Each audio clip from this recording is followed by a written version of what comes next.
Yaşla ve boş vakit.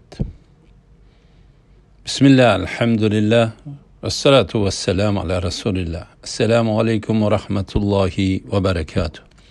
Tüvendi diktanlağa Şeyh Salih el-Fevzan Hafizahullah'ın yaşla duç kelgen meseleler ve ulanın İslam'daki çağrıları risalesinden birinci koşumça yaşla ve boş vakit temasını okuyumuz inşallah. Euzubillahimineşşeytanirracim. Bismillahirrahmanirrahim. Birinci koşumça yaşla ve boş vakit.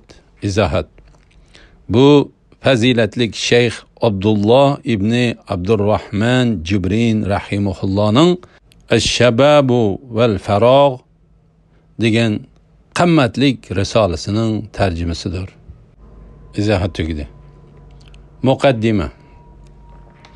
Barcha hamd sana mahlukatni o'ziga ibodat qilish uchun yaratgan, o'zi taqdir va iroda qilgan ishlarni ularning ustida joriy qildirgan Alloh subhanahu va taolo xosdir.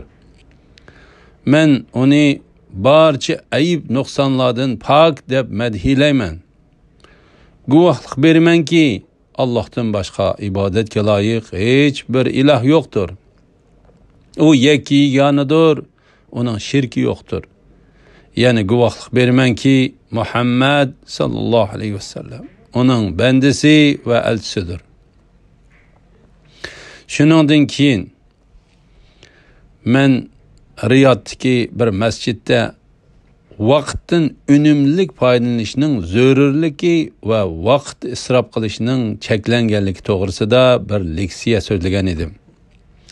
Shuningdan keyin bir birodarimiz mazkur leksiyani ovozliq lentasidan yeziqqa aylantirib, uningdagi ig'ir savallikdan manbalangan ba'zi kichik xatoliklarni tuzatgandan keyin uni taqatmoqchi bo'libdi.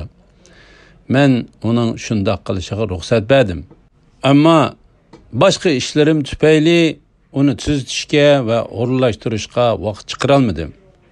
Lekin shundaqdimi, Alloh xolisa bu risola yanada foydalidir. Bu davrda biz musulmonlarning nurg'un vaqtlarini o'z hayotini nobud qiladigan o'yin tomoshalarga sarf qilayotganligiga shahid bo'lmoqdamiz. Ya'ni shuningdek, son-sanoqsiz fitnalar ummatning ko'p sondikilarining vaqtining safligini yo'qotmoqda. Amaliyotda buning natijasida bu xil diqqat chachquchi ishlar bilan mashg'ul bo'luvchilar gunoh, ma'siyat va harom ishlarni sodir qilmoqda. Shundaqla mazkur gunoh, ma'siyatlar ularning irodasini chirmab, ularni havoyi havasning quliga aylantirmoqda. Natijada ularning bu xil gunohlarga bo'lgan moyillikdan qutulishi bargan siri mushkil bo'lmoqda. Texmi yomon bo'lgani, bundaqlarning ko'pinchisi o'z yo'lini to'g'ri deb qarab, o'zlariga o'xshamagan yo'l tutgan yoki o'z xatoligini ko'z tutmaganlarga e'tiroz bildirmoqda. O'z xatoligini e'tirof qilganlarimi gunoh, ma'siyat va behuda ishlarga bo'lgan bu xil havoyi havas va moyilliklarning o'z qalbida chunqur yiltiz tarqanligini, shu sabablik bularni tark etolmayotganligini da'vo qilishmoqda. Alloh subhanahu va taolo o'z rahmati orqali ularning nurg'unini hidoyat qildi va ular bu qilmishlarni tark etishga, hayotini tangponglashtirishga, vaqtini dunyo oxiratda o'ziga manfaat yetkazadigan ishlarga sarf qilishga muvaffaq bo'ldi. Alloh o'z rahmati bilan o'zi xohlagan kishini hidoyat qiladi. Biz uningdan bizni hidoyat qilishini va hidoyat yo'lidan chatnab ketgan musulmonlarni eng go'zal ravishda haqqa qaytarishini tilaymiz. Alloh eng yaxshi bilguchidir.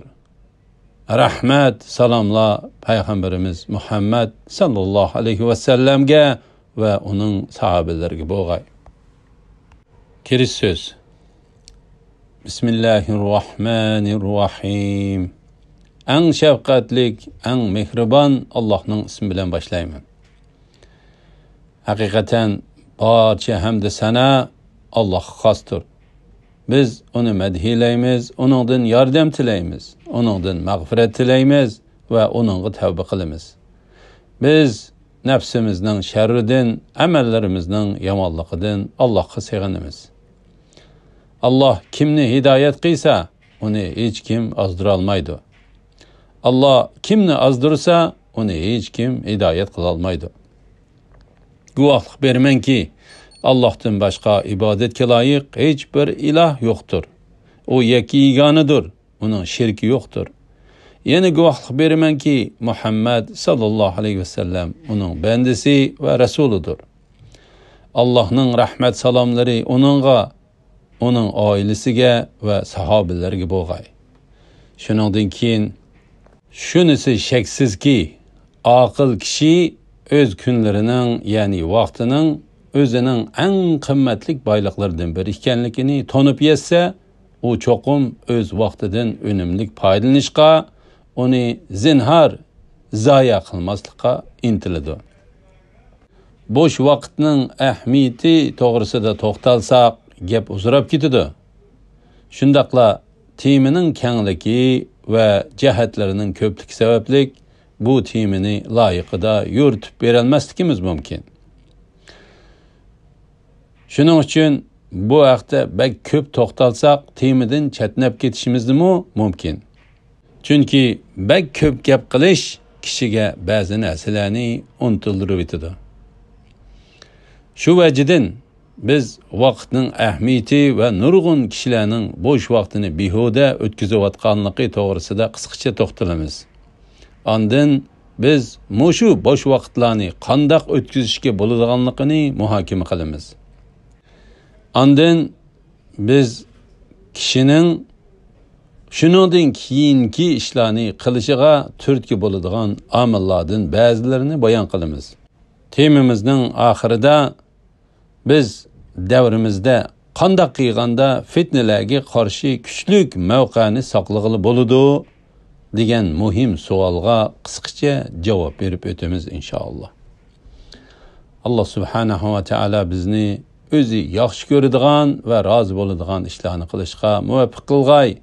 Alloh subhanahu va taolodan amallarimizni o'zining roziligi uchun qilishga muvaffaq qilishini tilaymiz. Tavfiq ve yordam Allah subhanahu ve teala'dandır. Elhamdülillah. Yukarıda Şeyh Salih El-Fawzan Hafizahullah'ın yaşla duç kelgen meseleler ve onun İslam'daki çağrıları temisinden koşumca yaşla ve boş vakit temisinden mukaddime ve kiriş söz kısmını anladınlar. Ahirini keyin qitimliq o'qishimizda davomlashtiramiz inshaalloh. Va sallallohu ala Muhammad va ala alihi va sahbihi va sallam. Assalomu alaykum va rahmatullohi va barakatuh.